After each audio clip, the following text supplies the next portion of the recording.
नमस्कार दोस्तों, towards education में आपका पुनः स्वागत है। आप लोगों का, विशेष तौर से उन लोगों का जो टुवर्ड्स एजुकेशन के वीडियो देख रहे हैं और उन्होंने लाइक और शेयर सब्सक्राइब भी किया है, उनके लिए स्पेशल धन्यवाद। और मैं आपको कोशिका की संरचना में मैंने आपको अभी डिवीज़न पूरा सेल कोशिका को लेकर के चल रहा हूँ डिटेल में। इसमें मैंने आपको प्लांट सेल का बताया था, अब आपको मैं बता रहा हूँ उपापचयी निष्क्रिय पदार्थ। तो हम भी उपापचयी निष्क्रिय पदार्थ यानी कोशिका में हो रही विभिन्न उपापचयी क्रियाओं के अंत में कुछ निर्जीव पदार्थ भी बनते हैं, और ये होते हैं तीन प्रकार से ये होते हैं। कौन कौन से तीन प्रकार होते हैं? एक पहला होता है संचित पदार्थ, जिसे बोलते हैं रिजर्व मटेरियल। यानी रिजर्व मटेरियल में क्या आता है कि जो पदार्थ पौधों में प्रकाश संश्लेषण के पश्चात बनते हैं, उनमें से कुछ पौधों द्वारा विभिन्न क्रियाओं में उपयोग कर लिया जाता है, परंतु कुछ पदार्थ ऐसे होते हैं जिसकी उसे आवश्यकता ही नहीं होती है, अथवा आवश्यकता से अधिक होने पर विभिन्न अंगों में संचित कर लिए जाते हैं। पौधों में मुख्यतः संचित पदार्थ जड़, भूमिगत तना, पत्ती, कली तथा बीज आदि में मिलता है। ये मुख्यतः निम्न प्रकार से होते हैं। संचित पदार्थ भी कई प्रकार से होते हैं। अब इसमें हम देखते हैं कार्बोहाइड्रेट। तो कार्बोहाइड्रेट क्या होता है कि कार्बोहाइड्रेट ये कार्बन, हाइड्रोजन तथा ऑक्सीजन के यौगिक हैं। क्या है ये? कार्बन, हाइड्रोजन तथा ऑक्सीजन के यौगिक हैं। अधिकांशतः इनमें हाइड्रोजन तथा ऑक्सीजन 2:1 के अनुपात में मिलता है। इनका सामान्य अणुसूत्र मोलिकुलर फार्मूला होता है CH2O whole N। CH2O whole N होता है। कुछ कार्बोहाइड्रेट में CH2ON होल N की स्थिति नहीं मिलती है, जैसे रेमनोस में C6H12O5 होता है, डिजिटोक्सस में C6H12O4 आदि। इसी प्रकार फॉर्मल्डिहाइड HCHO, लैक्टिक एसिड में C3H6O3। देखिए, ये ज़रूर याद करने की विषय चीज़ है कि जैसे आपको बताया था कि HCH है क्या, फॉर्मल्डिहाइड है ना, कहते हैं इसे। लैक्टिक एसिड में क्या होता है? सूत्र C3H6O3 होता है ना। तथा एसिटिक एसिड क्या होता है? CH3COOH में CH2O, ये सब में होल ट्वाइस की स्थिति होती है। CH2O और होल N की स्थिति होती है, परंतु ये कार्बोहाइड्रेट नहीं है। कार्बोहाइड्रेट कौन से हैं? कार्बन, हाइड्रोजन और ऑक्सीजन, वही कार्बोहाइड्रेट हैं। लेकिन ये कार्बोहाइड्रेट इतने बताए ये नहीं हैं। अतः अब इन्हें पॉलीहाइड्रोक्सी एल्डिहाइड अथवा पॉलीहाइड्रोक्सी कीटोन कहा जाता है। कार्बोहाइड्रेट जल में घुलनशील होते हैं, परंतु कुछ अघुलनशील भी होते हैं। जैसे मंड कार्बोहाइड्रेट के ऑक्सीकरण से ऊर्जा प्राप्त होती है। कार्बोहाइड्रेट भी तीन प्रकार के होते हैं। कौन कौन से? एक मोनोसैकेराइड होते हैं, मोनोसैकेराइड, और एक होते हैं, मोनोसैकेराइड में क्या आएगा आपको? एक ओलिगोसैकेराइड, और उसके बाद होता है एक पॉलीसैकेराइड। मोनोसैकेराइड ये सरल शर्करा होता है, पानी में घुलनशील तथा स्वाद में मीठे होते हैं। साधारण सूत्र इसका होता है CN और ब्रैकेट H2O होल N। जैसे आपके ये जो चित्र दिए हुए हैं, ये इस तरीके से, जैसे ये हेक्सागोनल बनाया CH2OH और इसका H, ये इसी स्थिति में रहते हैं। हरे पौधे में ग्लूकोज पत्तियों में तथा फ्रक्टोज फलों में मिलता है। हरे पौधों में ग्लूकोज कहाँ मिलता है? पत्तियों में मिलता है, तथा फ्रक्टोज फलों में मिलता है। ग्लूकोज कहाँ मिलता है? तो हरे पौधों में मिलता है, पत्तियों में। और फ्रक्टोज कहाँ मिलता है? ये फलों में मिलता है। अन्य शर्करा जैसे मैनोज, गैलेक्टोज, ये है ना। अब अगला है ओलिगोसैकेराइड। ओलिगोसैकेराइड्स ये 2 से 10 मोनोसैकेराइड के मिलने से बनते हैं। जैसे डाइसैकेराइड में 2 ट्राइसैकेराइड में 3 मोनोसैकेराइड होते हैं। डाइसैकेराइड ये शर्करा दो मोनोसेकेराइड के अणुओं के मिलने से बनती है, जैसे सुक्रोज जिसमें एक अणु ग्लूकोज तथा दूसरा फ्रक्टोज का अणु होता है। गन्ने में सुक्रोज की मात्रा 10 से 15% होती है और माल्टोज में 2 ग्लूकोज के अणु होते हैं।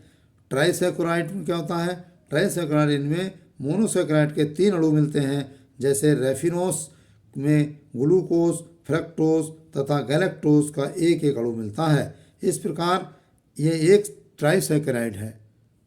अब तीसरा पार्ट है मोनोसेकेराइड। मोनोसेकेराइड में पॉलीसेकेराइड में क्या आता है? पॉलीसेकेराइड का समान सूत्र है C6H12O5 होल N होता है। ये मुख्यतः खाद्य पदार्थ तथा ऊर्जा का संचय करते हैं। ये संरचनात्मक कार्य भी होते हैं, जैसे सेलुलोज। पॉलीसेकेराइड अक्रस्टलीय होते हैं, ये मीठे नहीं होते हैं, इन्हें शर्करा नहीं कहते हैं। पॉलीसेकेराइड को शर्करा नहीं कहते हैं, ये मुख्य बात है। स्टार्च मंड, ये जल में अविलय हैं। पौधों में संचित भोजन मुख्यतः इसी रूप में मिलता है, स्टार्च के रूप में। ये संग्रहकर्ता फल, बीज आदि में बहुतायत से मिलते हैं, परंतु पौधों के अन्य भागों में भी मिलते हैं। ये दो प्रकार, मंड भी दो प्रकार से होता है, स्टार्च दो प्रकार से होता है। देखिए अभी तो ये डिटेल बताई जा रही है, आगे जब हम चलेंगे तो वहाँ खाली स्टार्च की बात होगी और ये आपको खुद समझना होगा कि स्टार्च में क्या क्या कौन कौन से पार्ट्स होते हैं, 2 पार्ट्स हैं, कैसा होता है। तो स्टार्च अस्थायी मंड, टेम्परेरी स्टार्च, ये प्रकाश संश्लेषण की सहायता से दिन में बनते हैं। टेम्परेरी ये प्रकाश संश्लेषण की सहायता से दिन में बनते हैं, परंतु रात में भी फिर शर्करा में बदल जाते हैं। दूसरा टेम्परेरी स्टार्च को क्या कहते हैं कि प्रकाश संश्लेषण की सहायता से दिन में बनते हैं, परंतु रात में फिर शर्करा में बदल जाते हैं। और दूसरा पार्ट है इसका स्थायी मंड यानी परमानेंट स्टार्च। परमानेंट स्टार्च क्या होता है? यह आवश्यकता से अधिक शर्करा का मंड में परिवर्तन होता है और संचित पदार्थ के रूप में ये भूमिगत तने, जड़, बीज आदि में मिलता है।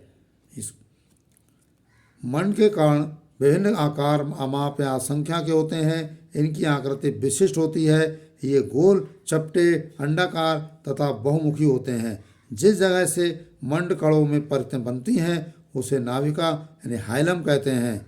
इन परतों को स्तर विन्यास यानी स्ट्रेटिफिकेशन कहते हैं। जो परत बनती है उसे स्ट्रेटिफिकेशन कहते हैं, ये मंड में होती हैं। स्ट्रेटिफिकेशन शब्द आता है, हाइलम शब्द आता है, ये आपको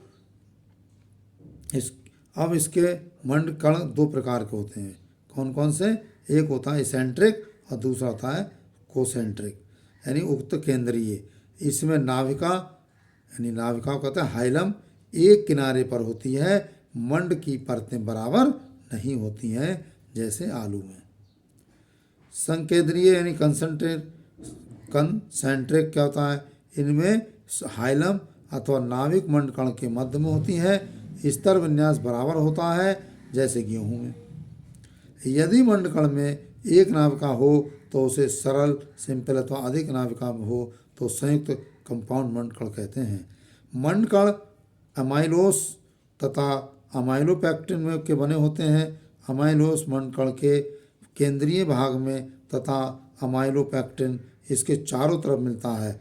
प्रकाश संश्लेषण से बनने वाली दिन की परतें सघन तथा रात में बनने वाली परतें विरल होती हैं। ये अल्फा डी ग्लूकोज के अणुओं के रेखीय संघनन से बनता है।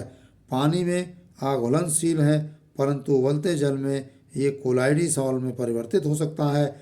जलीय अपघटन से ये पहले डेक्स्ट्रिन तथा बाद में माल्टोज व ग्लूकोज में परिवर्तित हो जाता है। जैसे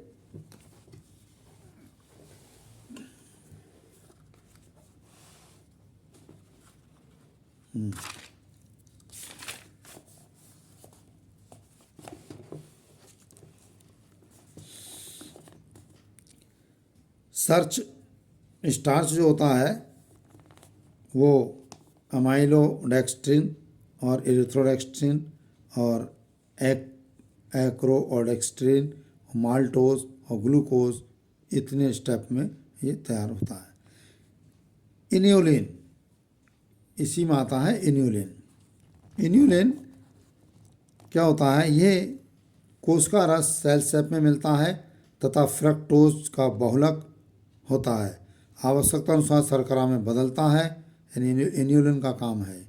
ये डहेलिया की कंदिल मूल ट्यूबरस रूट्स में बहुत मिलता है। जड़ों को काटकर अल्कोहल तथा ग्लिसरीन में रखने से ये जड़ की कोशिकाओं में पंखों के आकार के क्रिस्टल बना लेता है। इसके अतिरिक्त ये डेंडेलियन अथवा टेरेक्सस में भी मिलता है। सेलुलोज क्या होता है, सेलुलोज ज़्यादातर आपको पढ़ने में मिलेगा, बहुत ज़्यादा हर जगह। ये कोशिका भित्ति का महत्वपूर्ण घटक है। सेलुलोज, सेल से बना सेलुलोज कोशिका भित्ति का महत्वपूर्ण घटक है। ये ग्लूकोज का बहुलक होता है, ग्लूकोज का बहुलक होता है। पौधों में 50% सेलुलोज होता है। कितना होता है? 50%। ये संरचनात्मक तत्व है। मनुष्य इसका पाचन नहीं कर सकता है, परंतु चरने वाले जंतुओं में अपेंडिक्स विकसित होता है, जहाँ सेलुलोज का पाचन होता है, जो हमारे में नहीं होता। कपास के रेशे शुद्ध सेलुलोज के बने होते हैं, इससे कागज़ भी बनता है। खजूर का बीज इसके अतिरिक्त हेमी सेलुलोज की भित्ति बनने से सख्त तथा कठोर हो जाता है। ये डी ग्लूकोज के अणुओं की लंबी श्रृंखला जो बीटा-1,4 ग्लाइकोसाइडिक बंध से जुड़ते हैं, रासायनिक रूप से ये निष्क्रिय हैं, पानी में अघुलनशील, परंतु स्विट्जर अभिकर्मक अर्थात कॉपर हाइड्रोक्साइड के अमोनिकल घोल में घुलनशील हैं। जलीय अपघटन से ये सेलुलोज में परिवर्तित होता है। अब ग्लाइकोजन क्या होता है? ग्लाइकोजन ये 12 से 18 ग्लूकोज इकाइयों की शाखित श्रृंखला है। ग्लाइकोजन 12 से 18 ग्लाइकोज इकाइयों की शाखित श्रृंखला है। ये फंजाई यानी कवकों में संचित भोजन के रूप में मिलता है। कहाँ मिलता है? ये कवकों में संचित भोजन के रूप में मिलता है। ये मनुष्यों में भी मिलता है। इसे जंतुमर्ण यानी एनिमल स्टार्च भी कहते हैं। इसका सामान्य सूत्र C6H12O5 होल N होता है। पैक्टिन क्या होता है? पैक्टिन ये मध्य पटल का यानी मिडिल लैमेला का मुख्य घटक है। ये जल का सरलता से अवशोषण करता है। खाद्य पदार्थों में पैक्टिन का जेली के रूप में तथा मुरब्बे के रूप में प्रयोग किया जाता है। ग्लूकोज के अणु होने पर ये अणु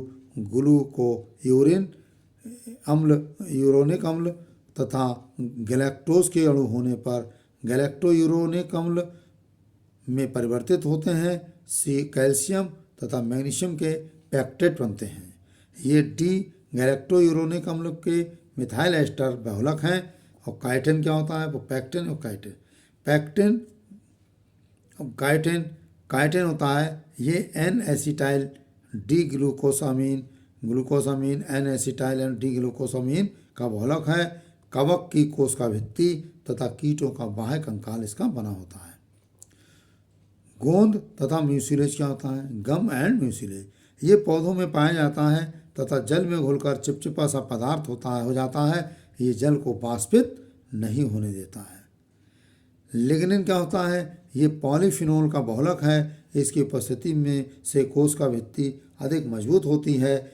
और हेमीसेलुलोज क्या होता है? ये डी ग्लिजाइलोज डी मैनोज तथा गैलेक्टोज के बहुलक हैं जो बीटा-1-4 अर्थात बीटा-1-3 ग्लाइकोसाइडिक बंध से जुड़े होते हैं।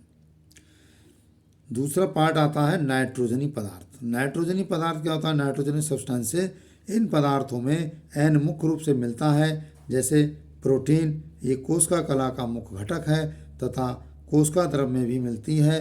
प्रोटीन अमीनो अम्ल की कई अणुओं के मिलने से बनती है। ये इसमें C carbon hydrogen oxygen nitrogen होता है। कभी कभी P और Fe तथा S भी मिलता है। सभी विकर प्रोटीन होते हैं। साइटोक्रोम भी प्रोटीन के ही हैं। ये न्यूक्लियोप्रोटीन का भी मुख्य भाग है। ये जल में अविलय परंतु अम्ल तथा क्षार में विलय होता है। एमाइड क्या होता है? ये अमीनो अम्ल के लवण हैं जो पौधों में संचित पदार्थ के रूप में मिलते हैं। इन्हें एल्यूरोन कण कहते हैं। मक्का आदि में बीज आवरण के नीचे एल्यूरोन परत मिलती है। अरंड या भ्रूणपोष में भी एल्यूरोन कण मिलते हैं। एल्यूरोन कण ठोस क्रिस्टलाव तथा छोटा गोल गराब हो सकता है। अगला है वसा और तेल, फैट्स। ये कहाँ का, ये भी संचित भोजन के रूप में रहते हैं तथा ऊर्जा उत्पन्न करते हैं। ये CH तथा O के बने होते हैं। इनमें O की मात्रा कम होती है। ये ग्लिसरॉल तथा अम्लीय फैटी एसिड से बने होते हैं। ऑक्सीकरण होने पर अधिक ऊर्जा प्रदान करते हैं। कोशिका में ये बूंदों के रूप में मिलते हैं। मुख्यतः ये बीज तिलहनों जैसे मूंगफली, विनोला आदि में मिलते हैं। ये ही मुख्य बातें हैं कि जैसे कभी सवाल आते हैं ज़्यादातर कि जो तिलहन यानी मूंगफली और विनोला अलसी में क्या मिलता है, तो ये हमें आपको बताना पड़ता है कि ऑयल ड्रॉप्स इसी में मिलते हैं, है ना। क्यूटिन क्या होता है? ये हाइड्रोक्सी फैटी अम्ल का बहुलक है। जलीय अपघटन से ग्लिसरॉल नहीं बनती है, ये अपारगम है। सुवेरिन क्या होता है? ये फेलोनिक अम्ल तथा फाइओनिक अम्ल का बहुलक है। जलीय अपघटन से ग्लिसरॉल बनता है। ये कार्क कोशिकाओं की कोशिका भित्ति में मिलता है। ये अपारगम होता है। इसके आगे का हम अगली वीडियो में, यहाँ तक की इजाज़त दीजिए क्योंकि बहुत बड़ी वीडियो हो जाएगी। तो इसी के साथ नमस्कार।